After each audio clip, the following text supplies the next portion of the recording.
In the bitter cold of late January 2026, the United States of America finds itself gripped not merely by the seasonal frost, but by a far more chilling revelation, one that threatens to shatter the very foundations upon which the American Republic has been constructed, or, more accurately, upon which it has been allowed to crumble.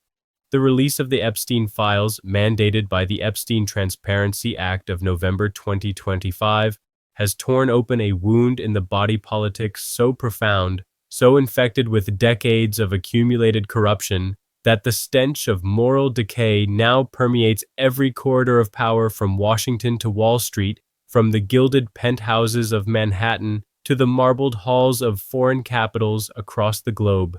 To understand the magnitude of what has been exposed, and perhaps more importantly, what continues to be desperately concealed, one must first grasp the sheer architectural complexity of the criminal enterprise that Jeffrey Epstein constructed over the course of more than a quarter century. This was not merely the operation of a single depraved individual satisfying his own perverse appetites. This was, by all available evidence, a systematically designed apparatus of entrapment, exploitation, and control that functioned with the precision of a state intelligence operation and the reach of a multinational corporation.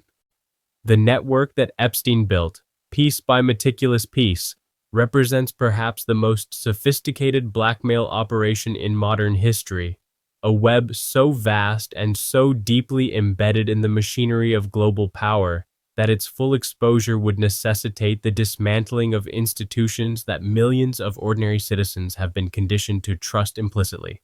The mathematics of the January 2026 document release alone should be sufficient to communicate the industrial scale of Epstein's operation. When the Department of Justice, acting under the legal compulsion of the Epstein Transparency Act, released what officials characterized as the latest tranche of materials, the numbers defied ordinary comprehension. 3 million documents, 2,000 video recordings, 180,000 photographic images. These are not the archives of a private citizen, however wealthy or connected. These are not even the records one might expect from a mid-sized corporation or a regional law enforcement agency. These are figures that suggest the systematic documentation capabilities of a major intelligence service or a large media conglomerate, an observation that has not been lost on the analysts and investigators who have begun the Herculean task of processing this digital mountain of evidence. Consider for a moment what 180,000 images actually represents. This is not a collection that accumulates accidentally. This is not the casual photographic record of social events and business dealings. This quantity of visual documentation suggests a deliberate, methodical, and obsessive effort to capture, catalog, and preserve compromising materials on an extraordinary number of individuals across an extraordinary range of circumstances. Each photograph, each video frame, each documented encounter represents a potential leverage point, a possible tool of coercion, a weapon held in reserve against the day when its deployment might serve Epstein's purposes, or the purposes of those who many believe directed his operations from the shadows of foreign intelligence services.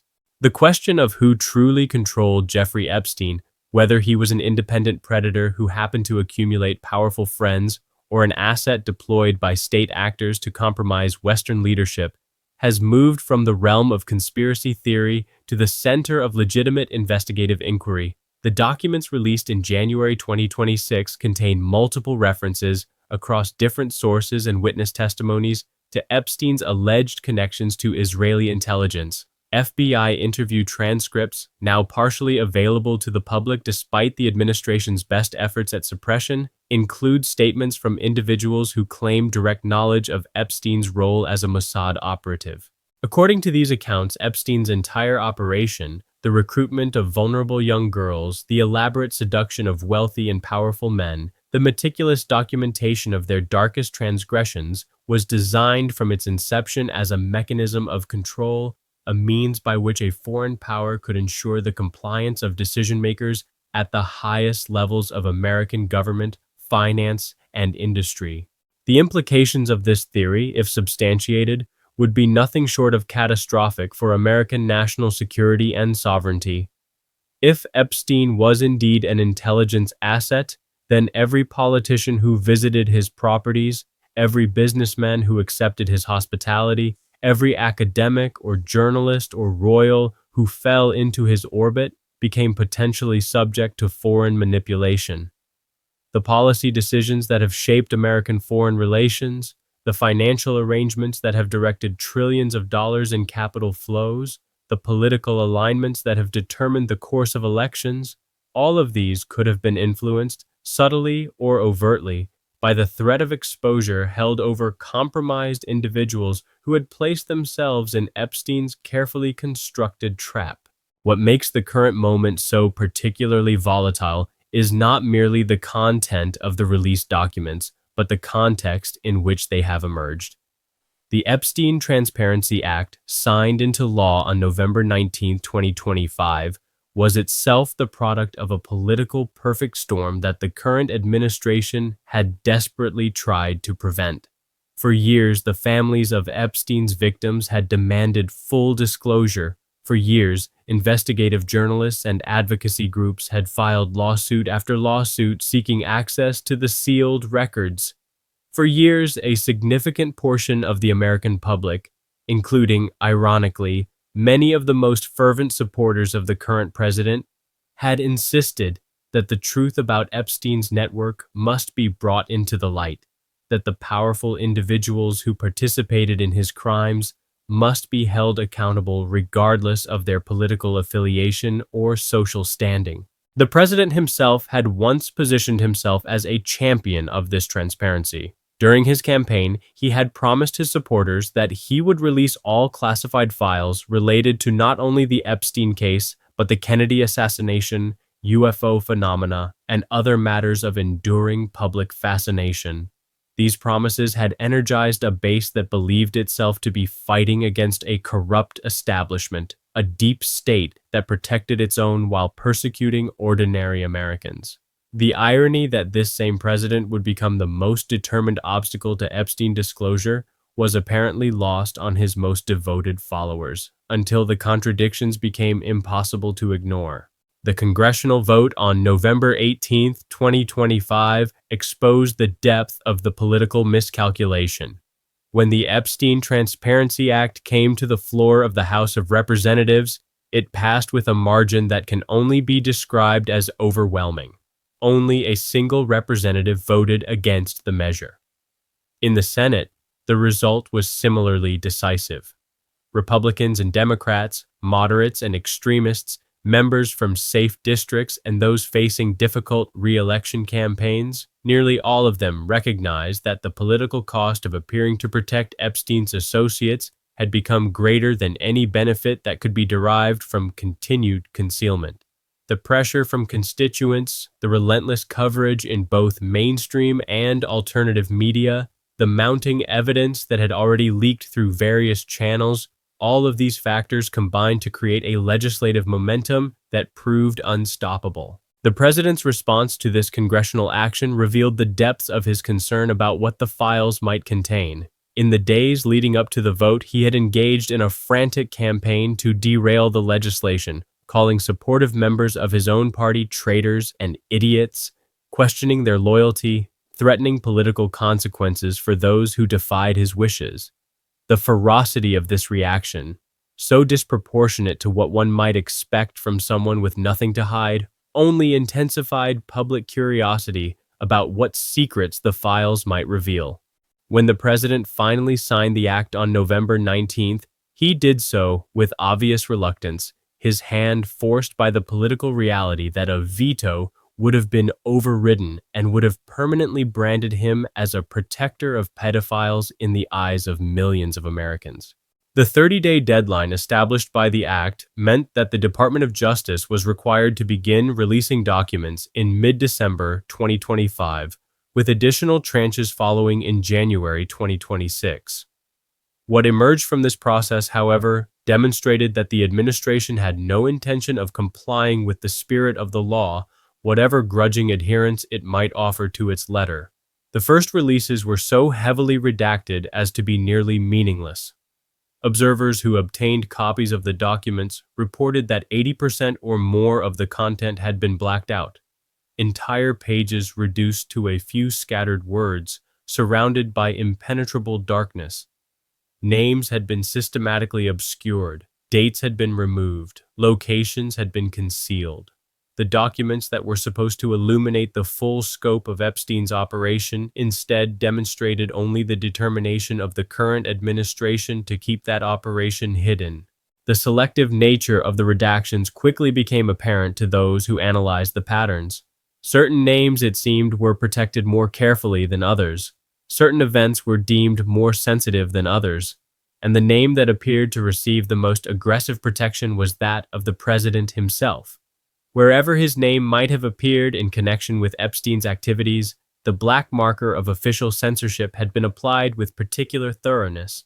This pattern did not go unnoticed by Democratic members of Congress, by investigative journalists, or by the growing number of citizens who had begun to suspect that the man who had promised them transparency was in fact the person most invested in maintaining secrecy. The Democratic response to this stonewalling was predictable and, from their perspective, politically necessary. Recognizing that the administration would release only what it was absolutely compelled to release and would redact everything that might prove damaging to the president or his allies, Democratic operatives began a parallel campaign of strategic leaking. Documents that the Department of Justice had buried began appearing in the inboxes of reporters. Photographs that had been classified began circulating on social media platforms. Handwritten notes, personal communications between the president and Epstein that the administration had apparently hoped would never see the light of day, were released to the public, their contents revealing a familiarity between the two men that contradicted years of official denials. These leaked materials painted a picture of a relationship far more extensive and intimate than the president had ever acknowledged. The handwritten notes showed not merely acquaintance, but warmth. Not merely proximity, but partnership. The president had repeatedly claimed that he had never flown on Epstein's private aircraft, never visited the infamous island in the Caribbean where so much of the documented abuse had occurred. Yet the documents released by Democratic sources demonstrated that these denials were false. Flight logs, corroborated by multiple witnesses, placed the president on Epstein's plane on several occasions. Photographs showed him at Epstein's properties in circumstances that raised serious questions about his awareness of and potential participation in the activities that defined Epstein's enterprise. The nature of those activities, as revealed in the January 2026 document dump, surpassed even the darkest speculation of those who had followed the case most closely. The testimonies gathered by FBI investigators over the years, now partially available despite the administration's resistance, described an operation of systematic child abuse that operated continuously for more than 2 decades. According to multiple witnesses, Epstein engaged in sexual assault of minor children on a daily basis. His preferences were not merely criminal, but sadistic. The documents describe not just rape, but torture, not just exploitation, but deliberate psychological destruction of his victims. Young girls, some barely into their teenage years, were subjected to treatment that can only be described as systematic dehumanization, their bodies used for the gratification of Epstein and the wealthy, powerful men he cultivated as his associates. The Caribbean island that served as the operational heart of this enterprise was designed specifically to facilitate these crimes while maintaining the illusion of legitimate social activity. Visitors to the island, and the flight logs suggest there were hundreds, if not thousands of them over the years, were provided with opportunities for transgression that would have been impossible in any normal social context. The isolation of the location, the controlled nature of the environment, the presence of young girls who had been trafficked specifically for this purpose, all of these elements combined to create a space where the normal rules of civilization did not apply, where men who prided themselves on their public rectitude could indulge their most depraved impulses without fear of exposure or consequence. Prince Andrew of the British royal family has emerged as one of the most prominent figures in the released documents. though his involvement had already been the subject of extensive public discussion prior to the January 2026 release. The new materials, however, provided additional details that have intensified calls for his prosecution. Photographs showing the prince in compromising positions with young women whose body types suggest they may have been minors have been widely circulated, despite the Department of Justice's attempts to obscure the faces of the individuals depicted. The British royal family had already stripped Prince Andrew of his titles and public roles in response to earlier revelations, but the January 2026 documents have renewed pressure on British authorities to pursue criminal charges, pressure that has thus far been resisted, ostensibly out of concern for the stability of the monarchy, but perhaps more accurately out of fear of what a full investigation might reveal about other members of the establishment. The Duchess of York, Sarah Ferguson, has also found her name prominently featured in the released materials. Documents show that Epstein provided financial assistance to the Duchess, paying off debts amounting to £15,000 sterling at a time when her financial difficulties were well known. The nature of this relationship, what Epstein expected in return for his generosity, what access or influence the Duchess may have provided, remains subject to speculation, but the mere fact of such financial entanglement between a member of the extended royal family and a convicted sex offender speaks to the extraordinary reach of Epstein's network and his ability to insert himself into the highest circles of global society. The American political class has proven equally implicated. Former President Bill Clinton's name appears throughout the documents with a frequency that suggests a relationship far deeper than the casual acquaintance his representatives have long claimed. Flight logs show Clinton traveled on Epstein's aircraft on numerous occasions, and witness testimonies describe his presence at events where the nature of the entertainment provided would have left no doubt about the character of his host's operation. The documents released in January 2026 include email exchanges in which Epstein and his associates discuss Clinton with a familiarity that suggests he was not merely a guest but a participant, not merely a visitor, but a valued member of the inner circle that Epstein cultivated with such care. The technology sector, that gleaming citadel of innovation and progress that Americans have been taught to admire as the embodiment of their national genius, has proven no less corrupt than the political establishment. Bill Gates, the philanthropist whose foundation has been credited with saving millions of lives through its public health initiatives, appears in the documents as a regular visitor to Epstein's properties. According to the released materials, Gates traveled to Epstein's island without the knowledge of his then-wife, engaging in activities that reportedly resulted in his contracting a sexually transmitted infection from women described in the documents as Russian girls. The implications of this revelation, that one of the world's most celebrated humanitarians may have participated in the sexual exploitation of trafficked women, has sent shockwaves through the philanthropic community and raised questions about the true nature of Gates's relationship with Epstein that his carefully managed public relations operation had long sought to obscure. Elon Musk, the mercurial entrepreneur who has positioned himself as a champion of free speech and transparency, has also been named in the documents as someone who sought access to Epstein's inner circle. According to the released materials, Musk actively pursued invitations to the island, expressing eagerness to participate in events whose nature he could not have failed to understand. The presence of the world's wealthiest individual among those who sought Epstein's hospitality raises profound questions about the culture of the global elite, about the moral compromises that attend the accumulation of extreme wealth, and about the systems of mutual protection that allow the powerful to evade consequences that would destroy ordinary citizens. Perhaps most damaging to the current administration is the revelation that Howard Lutnick, now serving as Secretary of Commerce, was a regular presence at Epstein's properties. Email communications recovered by investigators and included in the January 2026 release show Lutnick discussing his visits to the island in terms that leave little doubt about his awareness of what transpired there. That a sitting cabinet secretary participated in events organized by a convicted sex trafficker, and that this participation was apparently known to those who vetted his nomination, suggests a level of institutional corruption that extends far beyond any single individual or administration. The question is not merely whether Lutnick engaged in criminal conduct, but why his documented association with Epstein was not considered disqualifying for high government office. The international dimensions of the scandal have proven equally explosive. Within hours of the January 2026 document release, Miroslav Lajčák, a senior advisor to Slovakian Prime Minister Robert Fico, tendered his resignation.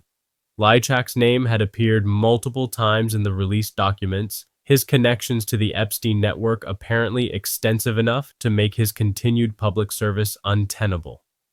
This resignation, the first but almost certainly not the last among international figures named in the files, demonstrated that the reach of Epstein's operation extended far beyond American shores, implicating individuals in positions of power across Europe and beyond.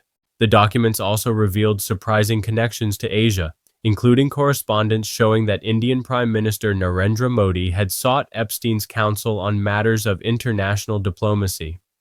According to the released materials, Epstein advised Modi to cultivate relationships with the current American president and to demonstrate enhanced cooperation with Israel, advice that Modi appears to have followed in the years since. The implications of this revelation, that a major world leader was taking strategic direction from a man who would later be exposed as a sex trafficker and possible intelligence asset, speak to the extraordinary influence that Epstein had accumulated and the networks of dependency he had constructed among the global elite. References to Turkey also appear in the documents, including correspondence from an American associated with an educational institution in Istanbul who sought Epstein's financial support for programs to counter what he described as the growing influence of Islam in Turkish society. Epstein's response, according to the documents, was to promise to convey this request to Bill Gates, suggesting a coordination between multiple powerful figures in determining how Western resources would be deployed to influence foreign societies.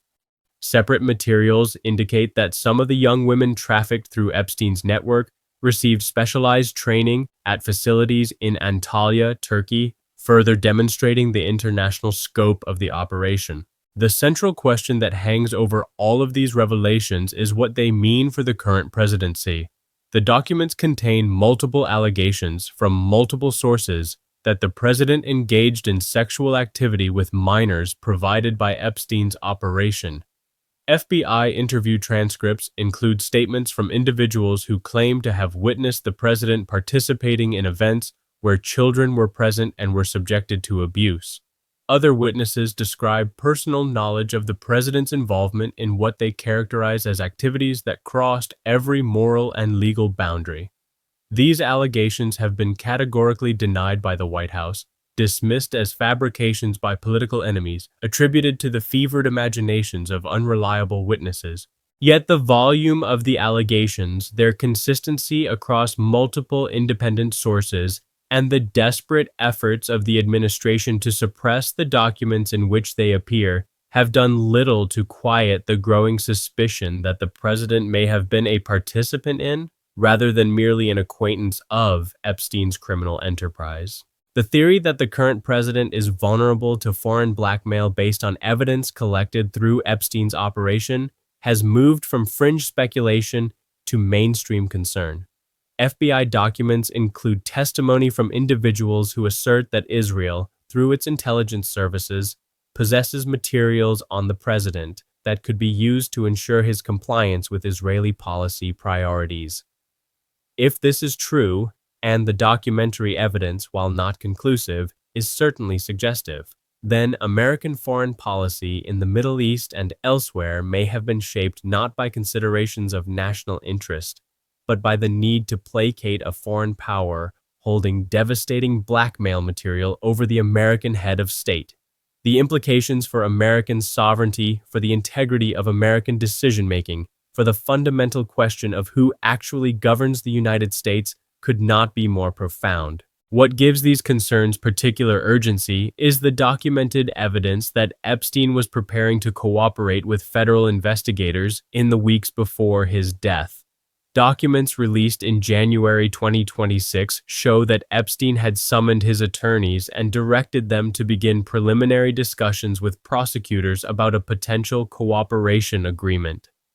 According to these materials, Epstein was prepared to provide testimony about numerous powerful individuals in exchange for favorable treatment. He had information, the documents suggest, that could have ended political careers, destroyed business empires, and potentially led to the prosecution of some of the most prominent figures in American public life. This included, according to the documents, information that could have led to the removal of the current president from office during his first term. Information about conduct so serious that even his most devoted supporters might have been forced to abandon him. 2 weeks after initiating these cooperation discussions, Jeffrey Epstein was dead. The official determination was suicide, a finding that has never been credible to serious observers and has become even less so in light of the January 2026 revelations. Epstein had every reason to want to live. He had resources, connections, information that could be traded for freedom. The cooperation agreement he was pursuing represented a path out of his circumstances that did not require the ultimate sacrifice. Moreover, his behavior in the days before his death showed no signs of suicidal ideation. On the contrary, he was actively engaged in legal strategy, communicating with his attorneys, planning for a future in which he would be free.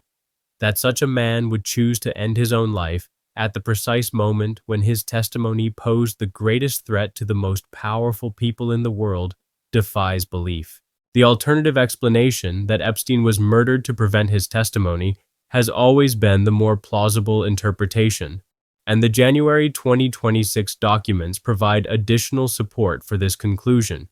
If Epstein was indeed prepared to name names, to provide documentary evidence of crimes committed by princes and presidents and billionaires, then his continued existence represented an existential threat to individuals with the resources and connections to ensure his silence. The circumstances of his death, the convenient failure of surveillance cameras, the absence of guards during the critical period, the medical findings that some experts have characterized as inconsistent with suicide, all point to an orchestrated elimination rather than a voluntary exit. The contrast between the chaos in American streets and the moral rot in American institutions has never been more stark. Even as these revelations about elite criminality dominate the national conversation, ordinary Americans face their own struggles with a system that seems designed to protect the powerful while punishing the vulnerable. In Minnesota, confrontations between police and citizens have escalated to the point of open conflict.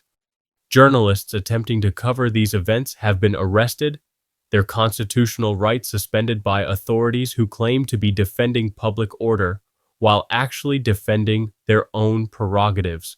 The irony of a government that prosecutes whistleblowers while protecting pedophiles, that criminalizes dissent while excusing exploitation, that demands transparency from citizens while maintaining secrecy for elites, has not been lost on a population increasingly skeptical of the official narratives they are fed. The rules-based international order that American leaders have long championed as the foundation of global stability stands exposed as a facade, a convenient fiction that applies to some but not to others.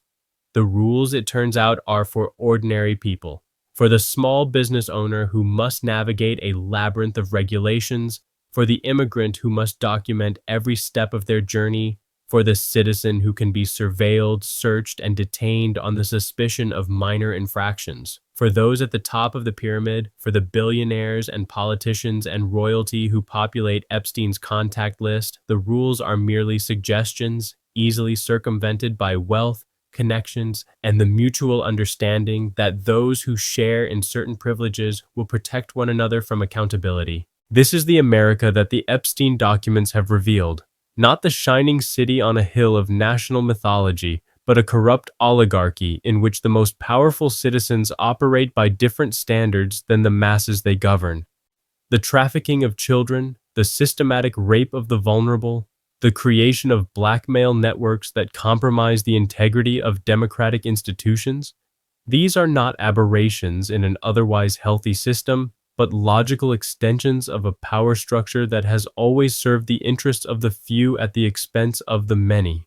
Epstein was not an outlier, but a service provider, not a lone predator, but a functionary in a system of elite gratification that operated in plain sight for decades because those with the power to stop it were among its most enthusiastic participants. The question now is whether the American people will demand accountability or whether they will be pacified by the partial disclosures and strategic leaks that have thus far defined the post-Transparency Act era. The administration's strategy is clear: release just enough to satisfy the letter of the law while concealing everything that might lead to serious consequences for the president and his allies. The redactions that cover 80% of the released documents, the selective protection of certain names while others are exposed, the continued resistance to full disclosure even as public pressure mounts, all of these tactics are designed to exhaust the attention of a public with limited capacity for sustained outrage, to wait out the news cycle until some new crisis displaces the Epstein scandal from the headlines. Yet the scandal refuses to die. Each new leak, each additional document that escapes the redaction process, each witness who comes forward with their story adds to the mounting evidence of systematic criminality at the highest levels of American society. The 6 million documents that Democratic leaders claim remain unreleased, the witnesses who assert that the most damaging materials have been deliberately excluded from the official releases, the growing chorus of victims who demand that their abusers be named and prosecuted, all of these forces work against the administration's strategy of suppression and delay. The truth, it seems, has a momentum of its own, and the efforts to contain it may ultimately prove as futile as the attempts to conceal it. The psychological dimension of these revelations deserves consideration as well.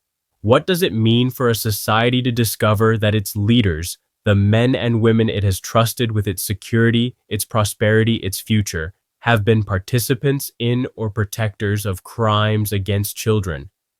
The documents describe not merely criminal conduct, but a complete moral collapse, an abandonment of every principle that civilization is supposed to embody.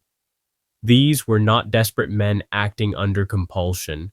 These were the wealthiest, most powerful individuals on the planet, men who could have satisfied any legitimate desire, who had access to pleasures that ordinary people can only imagine, yet who chose to pursue the degradation and destruction of the innocent because their appetites had grown beyond any normal satisfaction. The corruption here is not merely legal but spiritual, a rot at the core of the elite class that calls into question everything they have built and everything they claim to represent. The victims of this system, the girls who were recruited, groomed, trafficked, and abused over a period of more than 25 years, have largely been forgotten in the political machinations that have dominated the post-Transparency Act period. Their testimonies, where they appear in the released documents, describe experiences of horror that defy adequate description. Children as young as 12 and 13 were subjected to repeated sexual assault, passed among wealthy men like commodities, discarded when they aged beyond the preferences of their abusers. Some, according to the documents, did not survive their encounters with Epstein's clients. The language of parties and entertainment that appears in the email exchanges between Epstein and his associates conceals atrocities that should provoke not merely legal consequences, but moral revulsion on a civilizational scale. As this narrative unfolds, one truth becomes increasingly clear. The full exposure of the Epstein network would not merely embarrass individual politicians or damage particular administrations, but would shake the foundations of the global power structure itself. The names in those files include not just Americans, but Britons, Europeans, Middle Easterners, Asians, a transnational elite bound together by shared complicity in crimes that most ordinary people cannot imagine. The mutual blackmail that this complicity creates ensures that none of them can expose the others without exposing themselves. The result is a system of mutual protection that transcends national boundaries, political affiliations, and ideological differences. Left and right, east and west, democracy and autocracy, all are represented among Epstein's associates, united not by ideology, but by shared depravity. This is the reality that the January 2026 document releases have begun to expose, and this is why the resistance to full disclosure has been so fierce. What is at stake is not merely the career of a single politician or the reputation of a single party, but the legitimacy of an entire system of global governance. If the people who make the rules, who start the wars, who move the markets, who shape the culture, are revealed to be not just flawed individuals, but systematic predators, then the authority they exercise over the rest of humanity loses whatever moral foundation it might once have claimed. The implications are revolutionary in the truest sense of the word, and those who benefit from the existing order have every incentive to ensure that the full truth never emerges. Yet the truth continues to seep out, document by document, testimony by testimony, leak by leak. The American public, whatever its political divisions, retains a capacity for moral outrage that the elite have underestimated. The victims of Epstein's network, now grown women who have spent years demanding justice, refuse to be silenced by legal threats or financial settlements. The journalists and investigators who have pursued this story, despite professional risks and personal attacks, continue their work, driven by the conviction that accountability is possible if only the facts can be made known. And the facts, despite every effort at concealment, continue to accumulate. The world watches as America confronts its own corruption, uncertain whether the institutions designed to deliver justice will prove adequate to the task, or whether they will be revealed as complicit in the crimes they were meant to prevent. The coming months will determine whether the Epstein Transparency Act achieves its intended purpose or becomes merely another chapter in the long history of promises betrayed and accountability denied. What is certain is that the revelations already made have changed forever the way Americans understand their government, their elite, and themselves. The myths of American exceptionalism, of leadership earned through merit and exercised with integrity, lie in ruins amid the 3 million documents that chronicle the systematic abuse of the most vulnerable by the most powerful. Whether justice emerges from these ruins remains to be seen. What can no longer be doubted is the depth of the rot that the Epstein files have exposed. The moral collapse documented in these files did not happen overnight. It developed over decades, nurtured by impunity and enabled by the complicity of those who knew but chose not to act. The security services that should have detected and disrupted Epstein's operation instead, according to multiple sources within the released documents, collaborated with it, using the blackmail material he gathered for their own purposes. The prosecutors who should have pursued the most serious charges instead offered plea deals that amounted to slaps on the wrist, allowing Epstein to continue his predation for years after his crimes first came to official attention. The journalists who should have exposed the full scope of the operation instead accepted the official narratives, dismissing the testimony of victims and the concerns of investigators as conspiracy theories unworthy of serious attention. Every institution that might have intervened failed to do so, creating a space in which the unthinkable became routine, and the perpetrators came to believe that they were truly beyond the reach of any law or principle. This systemic failure is perhaps the most disturbing aspect of the Epstein revelations, more troubling even than the individual crimes documented in the files. It suggests that the corruption is not a matter of a few bad actors, but a fundamental feature of how power operates in the modern world. The checks and balances that Americans are taught to revere as the genius of their constitutional system proved utterly inadequate to the task of holding the powerful accountable for crimes against children. The separation of powers, the independence of the judiciary, the freedom of the press, all of these celebrated safeguards failed when confronted with wealth and influence deployed in defense of the indefensible. What remains of American democracy after this failure is an open question, one that the coming months and years will be forced to answer. For now, The documents continue to be processed, analyzed, leaked, and debated. New names emerge with each news cycle. New horrors are revealed with each tranche of released materials. The administration continues its rearguard action against full disclosure, fighting in the courts and in the court of public opinion to limit the damage that truth might inflict. The outcome of this struggle remains uncertain, but its importance cannot be overstated. What is being decided is not merely the fate of individual criminals, but the future of American self-governance. Whether the people retain the power to demand accountability from their leaders, or whether that power has been permanently transferred to an elite that answers only to itself. The January 2026 document releases have opened a window into the darkest corners of American power. And what that window reveals is a landscape of moral devastation that will take generations to remediate, if remediation is even possible. The children who suffered, the families who were destroyed, the principles that were betrayed, none of these can be restored by the exposure of the perpetrators or even by their prosecution and punishment. What can be achieved is a reckoning, a moment of clarity in which the American people confront without illusion the nature of the system that governs them and the character of those who exercise power in their name.